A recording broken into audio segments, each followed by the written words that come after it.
pasado, de Menzies, ayer y hoy.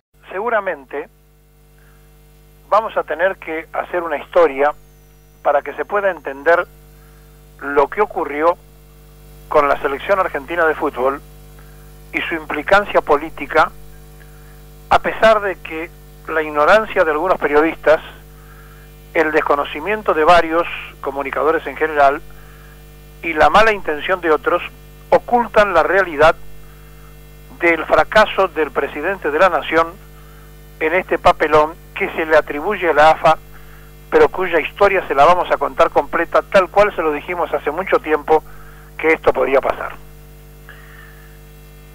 Cuando Mauricio Macri, hombre vinculado al fútbol, que llegó por ser presidente de Boca a la popularidad,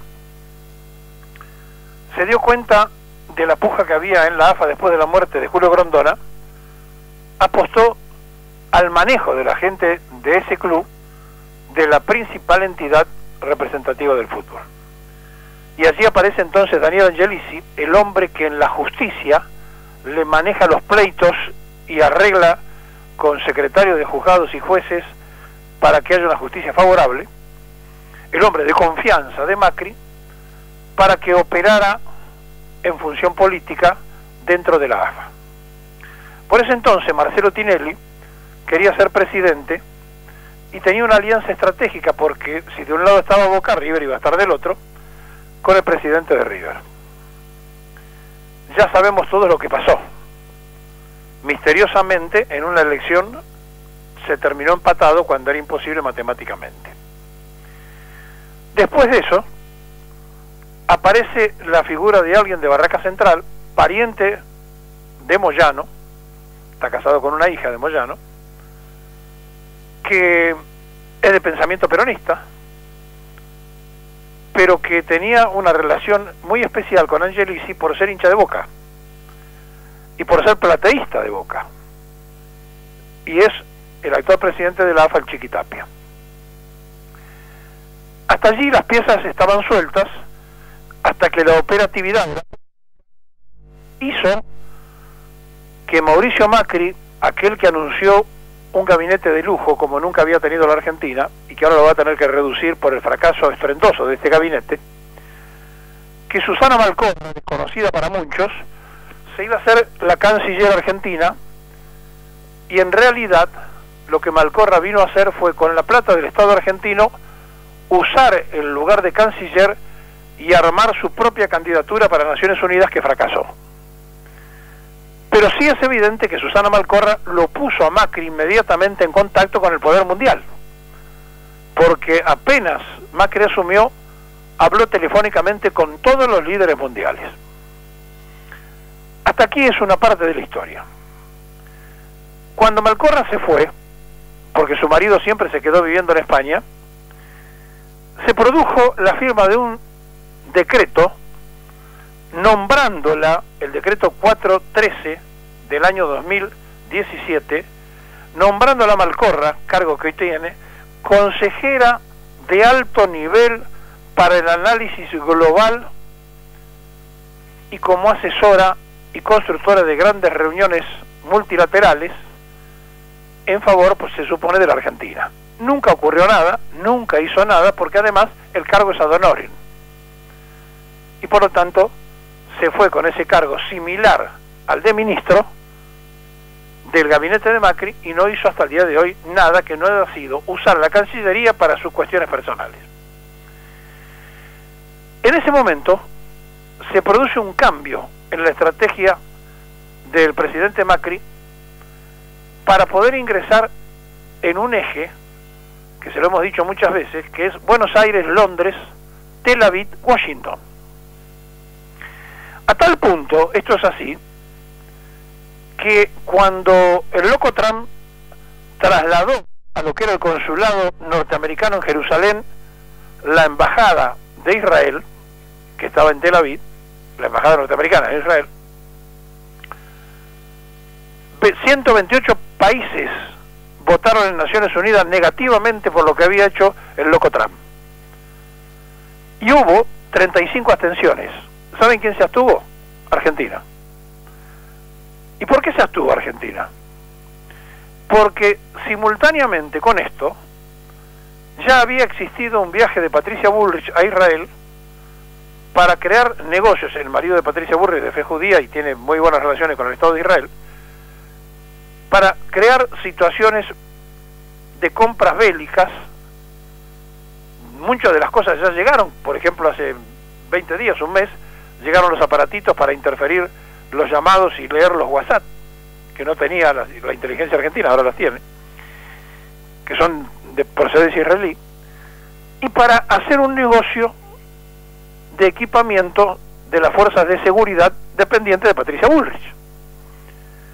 Por ese entonces, el que era ministro de Defensa había lanzado un reequipamiento y había cerrado un negocio con los franceses. El negocio se cayó y de ese negocio solamente quedaron 5 aviones cuando el que le perdonó la deuda al correo de Macri fue premiado, el actual ministro de Defensa, y lo sacaron de comunicaciones y lo pusieron al frente de Defensa. A partir de allí, le regaló Macri una camiseta de Messi a Netanyahu. Hubo una gran relación con un hombre que tiene hasta problemas en el propio Israel con la izquierda israelí que lo critica, y se comprometieron a la presencia de la selección argentina de fútbol en Israel. Pero el partido se iba a jugar en cualquier ciudad menos en Jerusalén. Cuando la Asociación del Fútbol Argentino es tentada por Torneos, que está en el medio de este escándalo, Grupo Clarín, para hacer un contrato y llevar a jugar a la selección de Israel, todo venía bien hasta que en un momento determinado en el contrato le pusieron la obligación de ir al Muro de los Lamentos. Es decir, el Estado de Israel usaba políticamente a la selección argentina para sus objetivos y sus fines. Messi ya había estado allí con Barcelona y no había pasado nada, pero ahora era utilizado en un momento donde el contrato se firma antes de los muertos que provocó el Estado, cuando en una capital de las 3 religiones se quiere instalar una embajada como para reconocer que es la capital del Estado de Israel, y el promotor de esto es el Locotrán con los Estados Unidos. Y aparece entonces un jugador de toda la cancha que no se lo puede subestimar y que estratégicamente ha hecho una movida para complicarle la vida a esta determinación política de Macri, que ahora quieren disfrazar diciendo que Netanyahu lo llamó 2 veces ayer de París al presidente y él le dijo que no podía hacer nada. Claro que no puede hacer nada. ¿Saben por qué? Porque separaron los jugadores. Pero la intención era que el partido se jugara sí o sí en Israel por este vuelco geopolítico de Macri al eje Buenos Aires, Londres, Tel Aviv, Washington. ¿Y quién es el jugador que aparece? El Vaticano. ¿Ustedes creen que el vocero del Vaticano no sabía ayer que hace ya más de un mes le habían dicho que la selección argentina no iba a ir a Roma? Incluso cuando nuestros compañeros nos daban la información, nosotros decíamos, bueno, se ve que hacen esto para equilibrar, ayer en el cierre, que hacen esto para equilibrar la relación con la cuestión política del Estado de Israel. No, el Papa mandó a jugar a su vocero para que quedara ante el mundo que iban a ir al Muro de los Lamentos, un país de fe católica, pero iba a negarse a visitar al Papa, que además es argentino. Y entonces, ¿qué hizo? Dijo que hoy, ayer fue el comunicado del vocero, que es un periodista norteamericano, y que en el Vaticano no se producen estas confusiones, no tengan ninguna duda, y además menos en un periodista como este norteamericano, que es el vocero que tiene el Papa ahora. Y entonces, ¿qué hizo? Dijo que lo esperaban en el día de hoy en Roma para ser recibido en Santa Marta. Y por supuesto, esto no estaba en la agenda, y Francisco lo sabía que no estaba en la agenda, pero lo hizo jugar en el momento oportuno porque estaba muy preocupado, porque no solo la religión católica o los cristianos en general eran maltratados con esta reacción del Locotrán de reconocer a Jerusalén como capital del Estado judío, sino que molestaba a los musulmanes, a los cristianos en general, a los católicos en especial, etcétera. Y entonces, ¿qué hace la prensa deportiva? Le echa la culpa a la desorganización de la AFA. ¿Y qué hace la prensa malintencionada? Dice que el presidente se sintió impotente, que no podía hacer nada y que él realmente le había dicho que el partido se jugara y que no se jugara. Macri quería que el partido se jugara, no quería que el partido no se jugara. Lo que ocurre es que tuvo un paro de los trabajadores del fútbol, súper profesionales, que dijeron que no. ¿Y saben por qué dijeron que no? Porque ayer catalanes, no palestinos, catalanes se presentaron donde estaba entrenando la selección argentina, cosa que está haciendo también ahora por la diferencia horaria, y con megáfonos anunciaron con nombre y apellido a cada uno de los jugadores y dirigentes que allí estaban, diciéndole: ustedes van a manchar con sangre la presencia argentina en Jerusalén, etcétera, etcétera, y mostraban una camiseta con pintura roja de Messi y llamaban los palestinos en Palestina a quemar camisetas de Messi y demás. Y de pronto entonces el capitán dijo: nos estamos metiendo en un gran berenjenal. Y cuando empezaron a sentir el nombre y apellido que por megáfonos les decían los catalanes: no se manchen, no vayan a hacer un acto político, etcétera, etcétera, se dieron cuenta que estaban siendo utilizados, más allá que ellos tienen la obligación de jugar a donde los pongan, políticamente, porque le habían hecho firmar un contrato donde tenían que ir además al muro de los lamentos. Y tenía que ir Messi, nada más que nada menos. Entonces, ¿qué pasó? Se produjo una situación donde un empresario, que es el que está organizando, o que estaba organizando lo del sábado, ahora, por esto lo que le digo, para hacerle un juicio a la Asociación del Fútbol Argentino, hablan de $1.000 millones, porque ya había cobrado $2 millones la Asociación del Fútbol Argentino, adelantados para este partido. ¿Saben para qué los cobró? Para gastarse $2,5 millones en el avión que contrataron, un avión de 190 capacidad para 190 personas, que van 90, o 160 y van 90, un avión de alta capacidad y comodidad, para que estos jugadores, que son de los más caros del mundo, no sientan el cambio.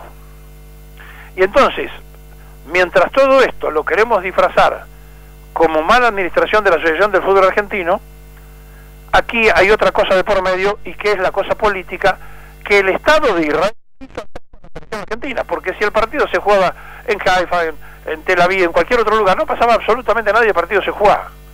Pero lo llevaron allí políticamente para jugarlo en donde ellos quieren que sea la capital, y además le obligaban por contrato a ir al muro de los lamentos. ¿Y el Vaticano qué hizo?